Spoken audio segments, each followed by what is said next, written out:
Olá, tudo bem?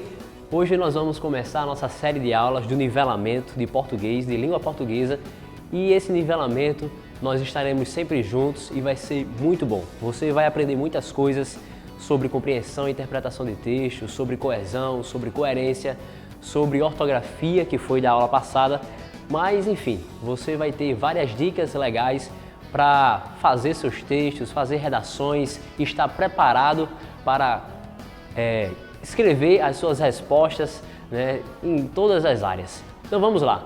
Primeira aula é compreensão e interpretação de texto. Será se compreensão e interpretação são as mesmas coisas?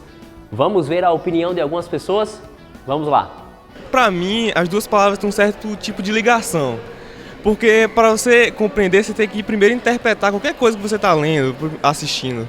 Não, eu não acho que há diferença entre compreender e interpretar. Eu acho que é a mesma coisa. Sim, compreender é quando você entende uma coisa, né, basicamente. Interpretar é quando você toma posicionamento sobre a mesma coisa. Você dá a sua visão àquilo que você leu ou compreendeu. Você viu a opinião de algumas pessoas? Algumas pessoas acham que é a mesma coisa, né? Mas não é. Compreensão é quando você olha um texto e identifica, compreende o que o texto está exatamente falando, o que está no corpo do texto. E interpretação é quando você vê entre as entrelinhas, é quando você quer interpretar, né, o que é que o autor estava dizendo de acordo com o contexto, de acordo com a localização geográfica, de acordo com a história, de acordo com a data. Então a interpretação é algo mais profundo, é entre as entrelinhas, entende? Então vamos lá, vamos ver essa questão de compreensão e interpretação, que é algo muito eficaz na nossa vida, e se a gente não tiver essa bem compreendido e compreender bem, podemos nos truncar. Então veja essa imagem.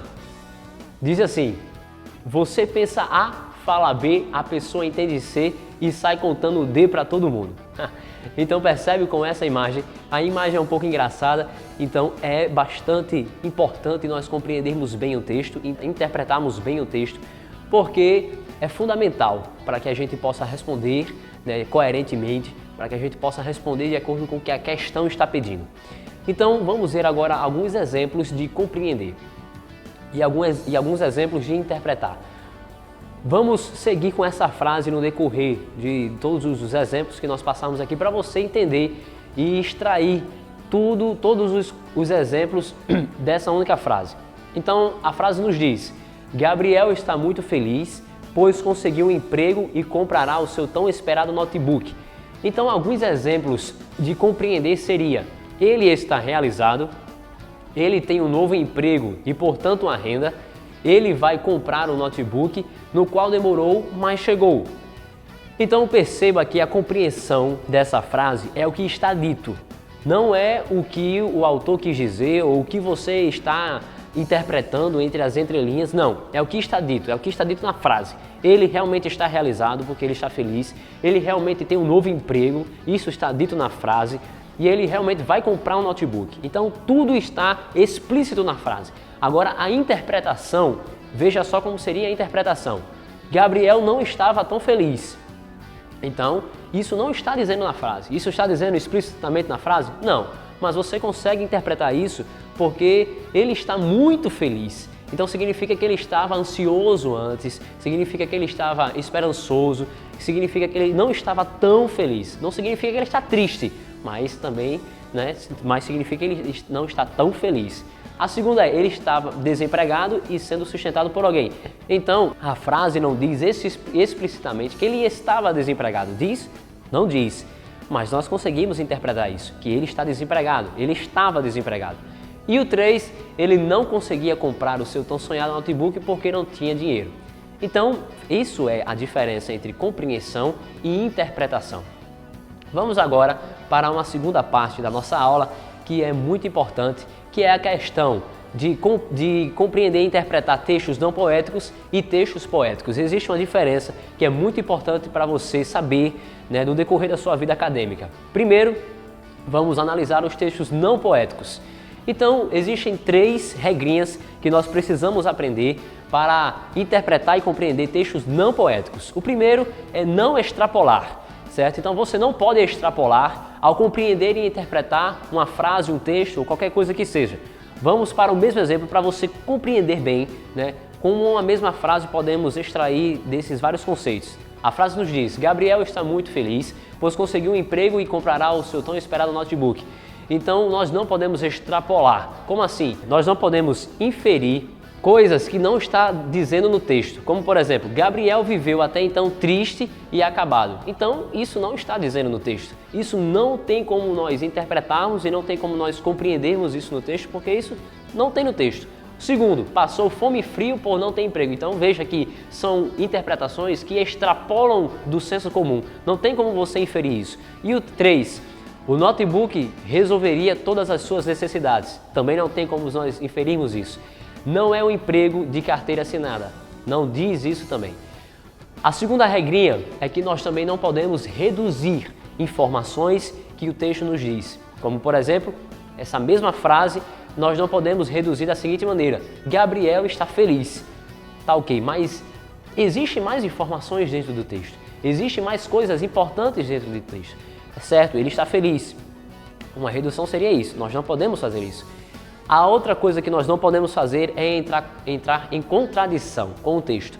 Então veja esse mesmo exemplo para você saber, compreender bem, né, de uma mesma frase podemos ver todos esses exemplos. Então veja, uma contradição é: Gabriel não está tão feliz assim. Então o texto é claro dizendo que Gabriel está feliz. Então nós não podemos entrar em contradição e dizer que ele não está feliz, certo? Então são essas 3 regrinhas que nós não podemos cometer: extrapolação, redução e contradição. Agora vamos para os textos poéticos. Vamos dar uma breve pincelada sobre isso, né, para você ter uma noção a título de compreensão. Vamos lá! Os textos poéticos, existe uma diferença para você compreender e interpretar. O primeiro é que você tem que saber o contexto histórico, você também tem que saber a escola literária que aquele texto está escrito, a vida do autor, você tem que saber um pouco de cada coisa para entender o que aquele texto, o que aquela poesia, o que aquela prosa está querendo lhe dizer. Porque sabemos que uma poesia é muito subjetiva e para você compreendê-la, você tem que saber esses aspectos sobre a história, sobre a escola literária, sobre a própria vida do autor. Então perceba, vamos analisar uma poesia de Alta de Souza, que ela é uma poetisa norte-riograndense, que nasceu aqui em Macaíba e que ela teve a sua vida carregada de tristezas. Perdeu a mãe logo cedo, perdeu o pai, perdeu o irmão mais querido, contraiu tuberculose aos 14 anos, então a sua vida poética é um pouco triste. Para você compreender esse texto, você tinha que saber disso. Então vamos ver um poema de Alta de Souza. Vejamos. O título é Ao Pé do Túmulo. Para pincelarmos rapidamente, vamos ler só a primeira estrofe e analisá-la. E diz: Eis o descanso eterno, o doce abrigo das almas tristes e despedaçadas, eis o repouso enfim e o sono amigo, já vem cerrar-me as pálpebras cansadas. Então perceba que as palavras destacadas nos dá a inferência que ela está querendo ir para o céu, não porque ela queira morrer ou porque ela não ama a vida, mas porque ela quer encerrar o seu sofrimento. Então é por isso que ela diz: eis o repouso enfim, as minhas pálpebras cansadas. Se você não soubesse que Alta de Souza ela já era doente, você não iria compreender isso. Perceberam? Então nós conseguimos aqui resumir alguns pontos importantes, né, sobre a questão da compreensão, da interpretação de textos poéticos e não poéticos. Então vale você estudar mais um pouco, revisar, enfim. Essa é a nossa aula de hoje. Até a próxima!